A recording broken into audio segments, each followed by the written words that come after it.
This is Umar Ahmed for IFL TV, proudly sponsored by Everlast. Finally, I've got DAZN's finest, and Barak.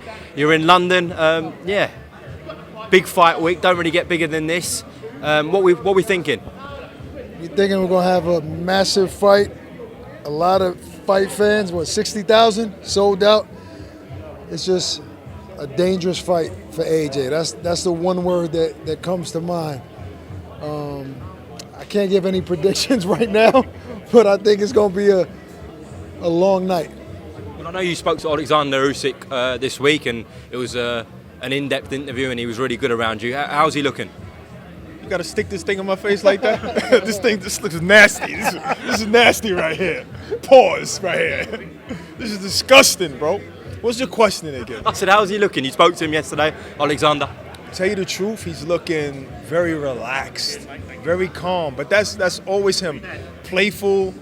He's ready. I don't see too many boxers like him where they're that relaxed fight week. Not at all. With that being said, AJ looks super relaxed too. Like AJ looks calm, confident, no pressure. He feels, to me, speaking to him so many times before fights, he's more relaxed.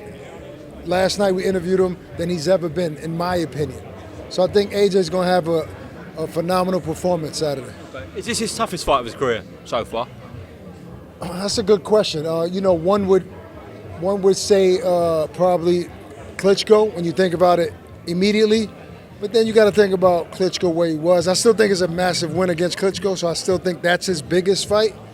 This might be the trickiest opponent he's ever been in there with. Yeah. You go along with that? I mean, we can't tell until they get in the ring. I think his toughest fight. I think his toughest fight was Ruiz.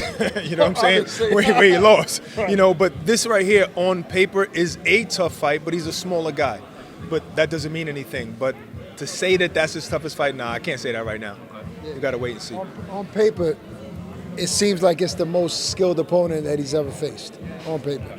Yeah. Joshua's made some comments this week that he believes Deontay Wilder will knock out Tyson Fury in their trilogy on October the 9th. What are your feelings towards, Joshua said that, what are your feelings towards Fury Wilder 3? I kind of agree with Joshua. To some degree, I got that niche. I mean, that's not the popular pick, but I kind of got that feeling. Can I ask why? Gut feeling. I don't want to get into details why. Maybe it has something to do with Fury, just the way he's looked to me. The way Deontay's feeling nowadays, the way he's looking. I know it's easier to look that way on pads, the way he's been looking with Malik Scott. I know you have to execute that in a ring. I just think it's going to be his night for some reason. Yeah. What about you? You thinking same thing for Fury, or you going along with that and thinking Wilder wins? I would give the edge to Wilder because I believe that he didn't have his legs that first fight. I don't know why, but he definitely didn't have the same legs he had in the fight before. You know, or when he fought Ortiz, he didn't even commit to the 5th round. He was always on a defense, bouncing back on his toes. For some reason, he didn't do that this fight. So if I see Wilder with legs, that's a dangerous Wilder. And I don't think Fury could take that power with that right hand when he has his legs. To be honest, I mean, I still think Fury is probably going to start off winning the fight, winning rounds. I just think that Wilder's going to be in better state of mind, better condition, enough to stay dangerous throughout the entire fight and at some point land a big right hand. But I still think Fury's going to look good early. Okay, some big predictions there. I want to get your thoughts also on a press conference we saw this week, which not only went to boxing fans, it kind of transcended. Canelo cutting Canelo-Plant as well, and just your thoughts on the altercation. I mean, it was a little out of character for Canelo, but I mean, it done well for the promotion. You know, the clip's gone viral. Seems like the pay-per-view will do well, so it's good for Showtime. I think it kind of set the tone to some degree. Doesn't mean it's going to translate into the fight, but at least the way it looks, the way the optics looks, like Canelo is just just sharp, prepared. Canelo-Plant grazed him. He was able to counter. Just that little altercation is making a lot of fight fans feel like, man, maybe Caleb doesn't have a shot. So for those that are betting on Caleb, they're going to have good odds on this fight because I think Canelo's going to be a heavy favorite. But I still think it's going to be an interesting fight. Do you think Canelo-Plant puts up a better fight than Billy Joe Saunders did? That's a tough question. I think Canelo-Plant has great legs, and fast hands. So maybe there's a possibility he put up a better fight. Billy Joe has a big heart as well. You know what I'm saying? He has a big heart, but I'm going to tell you this. I think the press conference was good for both of them. I think that it showed that Canelo is a beast and he's fast. He was able to pull counter. But it also shows that Canelo-Plant is not having it. You know what I'm saying? Like, I'll slap you in your face. And that's what he showed. And, in a press conference, nobody wants to put hands on each other. Nobody wants to punch or slap because they don't want to mess up what's coming, that paycheck. And he showed that, you know what? You can't put your hands on me without me retaliating. So I think it was both good for both. And all I know is that shows me that Canelo-Plant has heart. So he might put up a better fight. Yeah, no, I agree with that. Like, he's like, I'm going to smack the pound-for-pound king. I'm going to smack him. I'm going to disrespect him. Now, it can also affect Caleb psychologically because of how Canelo reacted, how sharp, how his reflexes were. So it could be, there's a possibility that Caleb could be like, man, maybe I'm not on this guy's level because of what he said in the press conference. But he showed that he obviously is not scared of Canelo at all. I don't think that's going to mean anything in the ring. Sometimes when you're not scared of a guy like Canelo, you get knocked out. Caleb ain't thinking that way. Caleb is not thinking, I'm not on this guy's level. No. Caleb is thinking, I'm the best, man, and I work hard for this, and I'm here, and I'm going to do my best. No doubt. He's going to fight. He's going to win. He's not just going to pick up a check. Doesn't mean he won't get knocked out. And I'm not saying he's going to get knocked out.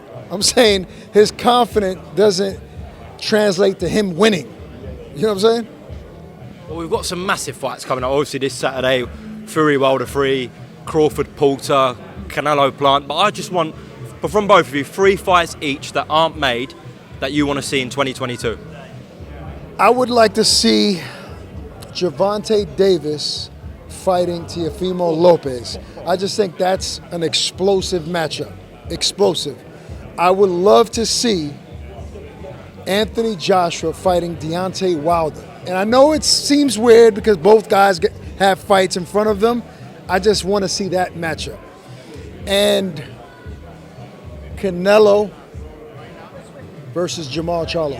Wow. Big 3 fights there. Yeah. So? I say Chris Colbert versus Shakur Stevenson. I love them both. It would be hard for me to watch that fight, but I want to see it. I want to see Teofimo Lopez versus Devin Haney. Woo. I want to see an undisputed champion, where no one can say they got a belt, nobody else.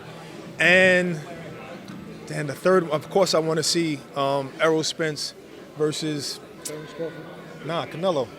Woo. No, I'm joking. Why not? No, seriously, I think that should be in Canelo's future. I think that should be in Errol Spence's future. I'm going to be honest with you. I think Errol Spence would probably be Canelo's biggest test, even though he's a welterweight. If he grows into the middleweight division, and is still as strong and as fast, I think that'll be a mega fight down the line. But I'm gonna throw a bonus in there. I want to see Ryan Garcia and Devin Haney fight. That's my bonus fight. Canelo is a small guy. First of all, in reality, if it was anybody else, we would say he doesn't belong in the 168. It just so happens that he's already excelled at 168. He already excelled at 175 and beating Kovalev, but he's a small guy. There's nobody else that's fighting at 140 that's fighting at 175 or fighting and dominating at 168. Nobody. And with that being said, I'm going to predict that Canelo's going to go back up to 175 and win another world title against one of the guys that people say are the real killers at 175, Bavola Beterbiev. Yeah. Couple of more things I want to get your thoughts on. So, Jake Paul, this whole YouTube scene, good or bad for boxing? Better. It does more good than bad. He just signed a deal with Showtime. Showtime's a big platform for boxing. Has been for a long time. The fight did numbers. I don't see how Jake Paul hurts boxing at all. Yeah. Do you like the fight with Tommy Fury and Jake Paul? I love it because what is everybody's complaint? That he's not fighting boxers yet. So there you go. You fight somebody that's a boxer. Same level, 6-0, whatever he is. It's about the same level.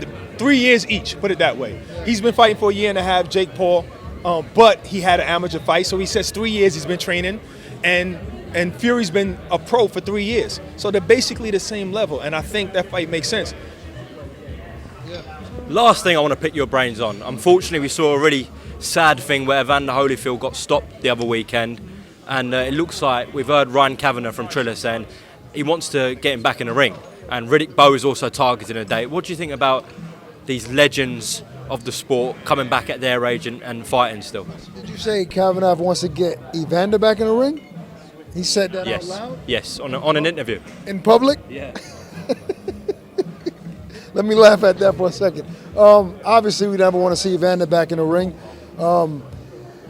It's hard for me to say not to allow legends to make some money because a lot of guys need it. Now, if the stage is set where it's safe for them to have a little friendly exhibition, I'm not totally against that if those guys can make money. Because, you know, a lot of people have a lot to say about letting legends fight, but, you know, none of them are doing anything to pay their bills. You know, these guys need money, but I don't want to see anybody get hurt. So to a certain degree, I'm okay with certain fights happening if the circumstances are right. Yourself? You know what's funny about that? I feel the same way. I mean, I don't want to see Holyfield in there, but in reality, that's a hypocrite because everybody can die in a ring. An 18-year-old woman just died the other day. So, yes, he's 40 years older than her, but an 18-year-old girl just died. So, in reality, we're all being hypocrites because anybody can die in that ring. So, yes, we love Evander, and he's older, so of course we're like, no, we don't want to see you fight or whatever, but he's a man. He's a man who fought all his life. That's all he knows. What else is he going to do? He has a bunch of kids. He has bills like everybody else. He's been training for I don't know how long, and he wants to be compensated for his training. You know, but do I really want to see him fight? No, but what can we tell this legend that all he's ever done was fight? Okay, on that note, Ak and Barak, I really do appreciate your time. Hope you have a great trip to London, capped off with a brilliant fight night on Saturday. All right, thank you very much. Appreciate it, man. Thank you. You're a really good dude, man. I like doing interviews with you, and you take care, man. All right, God bless. Peace and love. One.